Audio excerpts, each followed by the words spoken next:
Yeah, bud. What's going on, everybody? Welcome to the Obsession. He's Mike Stadler.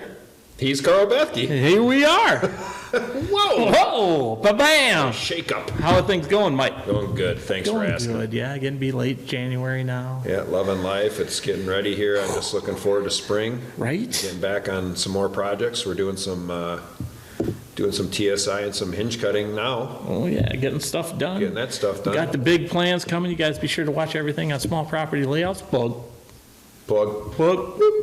Yeah, hey, Mike. Yes. Got a question from Kevin from here in Wisconsin. Okay.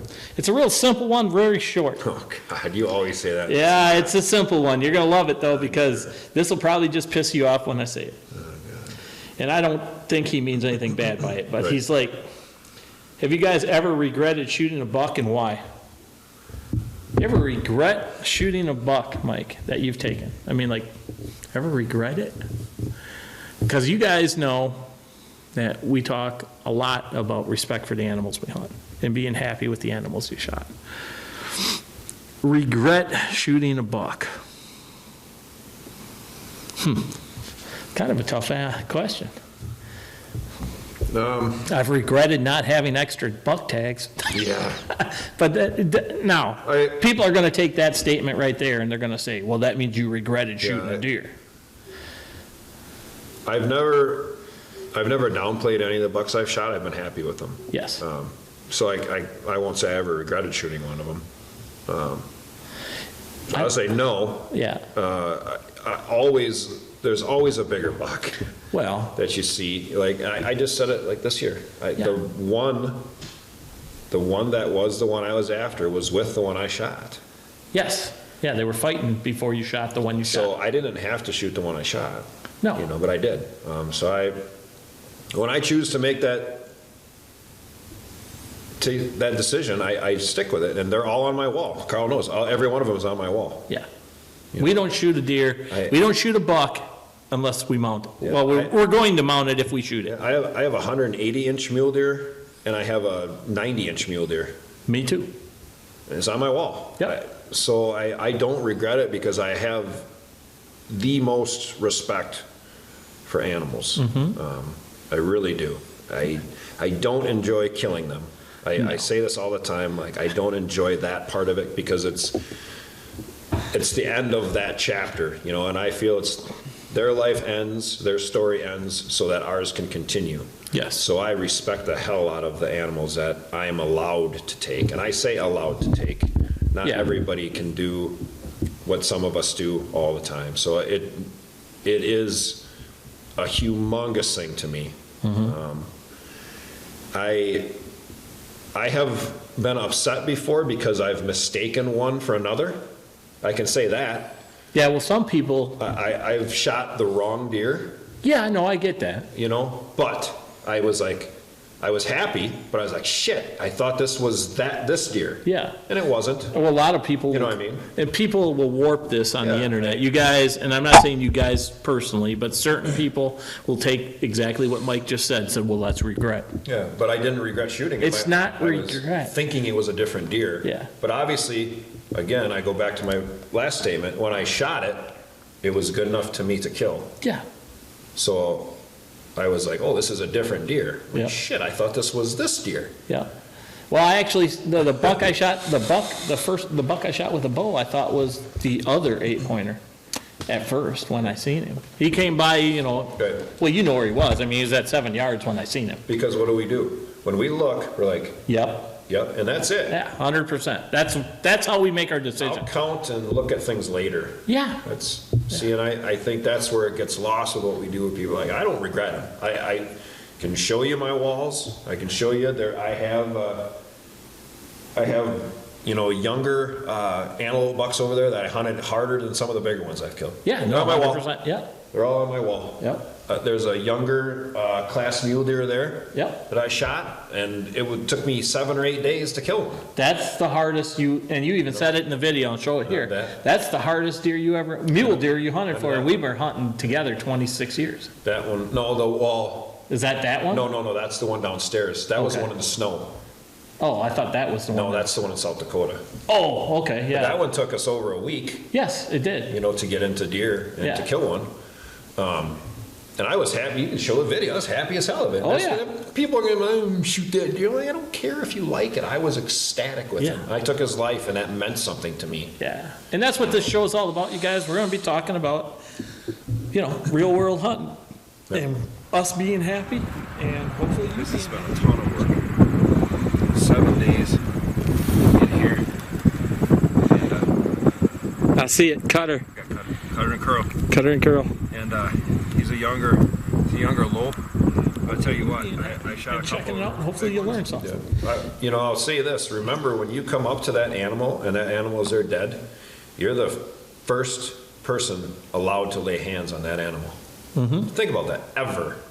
You know, that's a great point. Never really Ever. thought of that. Ever. So respect it. Yeah. You know, hate me for what I do. I don't care. But if you don't respect animals, don't watch us. And don't tell me, you know, that this buck back here doesn't mean as much as a 170-inch buck. Yeah. Because I will tell you you're full of shit. It does to me, because trust me, I have a lot of bucks that are 150 and 160. I do. Yeah. So what? I'm no better. One's, yeah. It doesn't make a shit of difference. This buck here means just as much. And this one I fucked up on. Yeah. Lost this deer. Yeah. I made a poor shot on him. You know, went in a cornfield. We failed to find him until a week later. The Yeah. neighbor cut his head off and took it. Yeah. Oh, he's talking about the whitetail now. And I had to get it back Yeah. because I wanted it back. And I was done hunting. Yes. I got it back. I tagged that deer. Yeah. Yeah, And I 100%. didn't have to at all. I could have kept hunting. Shot Right. another one. Be greedy. Yeah. That That's was my true. deer. That was my deer. That was So, the one you shot.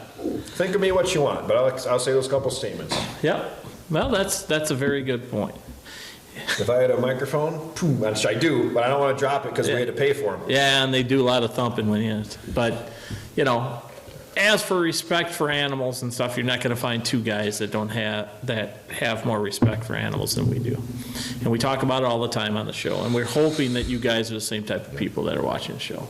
But we will emphasize it. Well, Put down in the comments what you guys think. here's but- one. I'll just bring this up quick. We are literally allowed to hunt mule deer now, the place we go to in South Dakota, Yeah. because of how we hunted antelope and how we've carried ourselves out there. Yes. And how he sees how much it means to us to shoot some of the antelope that we've been lucky enough to take, whether they're larger, you know, antlered Right. bucks or smaller antlered bucks. We've been ecstatic. Yeah, And 100%. that, he has let us now mule deer hunt there because of that. And we're the Because- same way out there. Yep, because he loves to see that. Yeah, and we have great respect for him Yes, also. 100%. And, you know, I honestly think that it's lost a lot in the Facebook, internet, all that crap, social media stuff, where you see, you know, you see the arguing and you see all the BS there, but you also see people doing the stupid poses and things like that, where you're laying down next to your deer and doing, just don't do that. That's not respectful. And it makes us look like a bunch of a-holes, honestly, because there's anti-hunters and people in government that watch this stuff, you guys, you know. We need to pay close attention. Uncle Ted's fighting for us over there. Ted is doing a great job, but we have to watch ourselves on how we show ourselves, I think, because we're still the minority, and they'll make laws. They still do make stupid laws at times, that's a but given. that's where it goes with us. As for regretting myself, I have never regretted taking an animal that I have shot, for sure. It's important for me to make an ethical shot, for sure. And when I walk up to an animal, I'm ecstatic, just like Mike had stated. And there's been, like you said, one or two times where I'm like, God, that's not the deer I thought it was. But it wasn't a regret thing for taking that animal, you know? I don't know. I've seen a lot of it. Don't be that person that walks up to it, it's not as big as I thought it was. Yep. Or don't be that person that walks up and, you know, uses the stupid word call buck.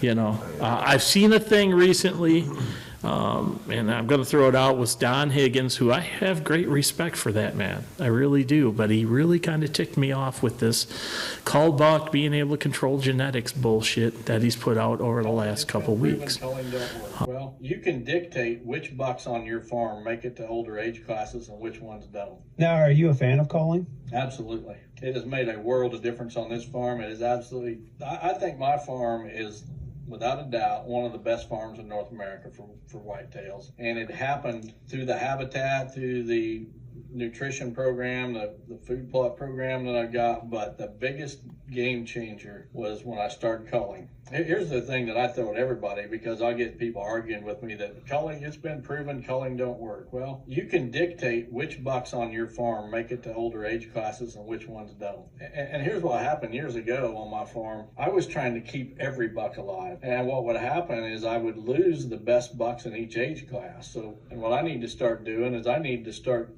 cutting down on the lower bucks in each age class. 3.5 years old, we let the bucks go until they were 3.5, and at 3.5, the bucks that had the poorest antlers were getting targeted. So at 3.5, if I see a buck that's like a clean racked 8-pointer with no bumps where he's going to have stickers or anything, that buck is getting shot. That's interesting you said that about shooting 8-pointers, because my dad and him and his buddy have a farm that's really isolated, and then it just like got overran with 8-pointers. They're like, well, I think we killed all the 10s. So they went back in there and they wiped all the 8s out, and they're starting to get them back. I mean, they've killed You can talk that all you want. We have, and he knows it, the scientific proof that you cannot control deer genetics.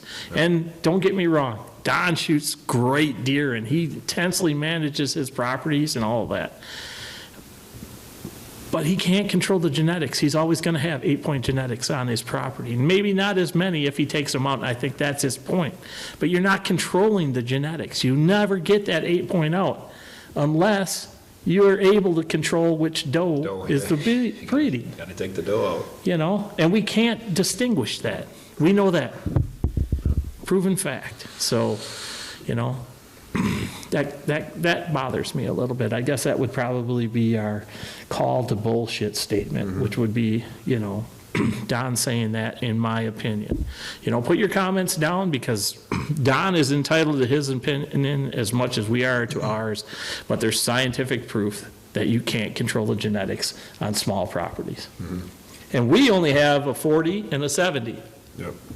You know, and I'm not exactly sure. I think Don's property by his house is a few hundred acres or maybe bigger. I'm not sure. Somebody can tell me, but yeah, you can. You're not going to control that. You can show the study. We did a podcast on it. Yeah. It was the 10,000 acre fenced and a 10,000 acre unfenced. Yep. And they had absolutely zero change. What is it, King Ranch? Yeah, between the two. Yeah. Anybody can look it up. Yep. And there was zero change. Yeah. And they tried to, you know, I'm going to do the air quotes, manage the bucks. Yeah, and I think they did it for 5 or 10 years. They did it for a long time. Yeah. And there was no change. No change, and no difference. Yep. Buck-wise, Nope. Size-wise, Nope. Score-wise. So, there you go, scientific proof. But we appreciate the question, Kevin. Yep. Awesome question. But yeah, as for respect, we respect every animal we take, and we always will, and we hope you guys do also. If you guys want to check out a really cool Facebook page, check out Blue Collar Bucks, which is our page where we show Everyday people, Yep. men, women, children, being proud of what they do, enjoying the outdoors that not everybody can enjoy. So be proud that you can get out there, and be happy that you can get out there and actually hunt. Not everybody can do it. Yeah, remember to send your pictures in. Here's a few of them. We appreciate each and every one of you. Yeah, buddy.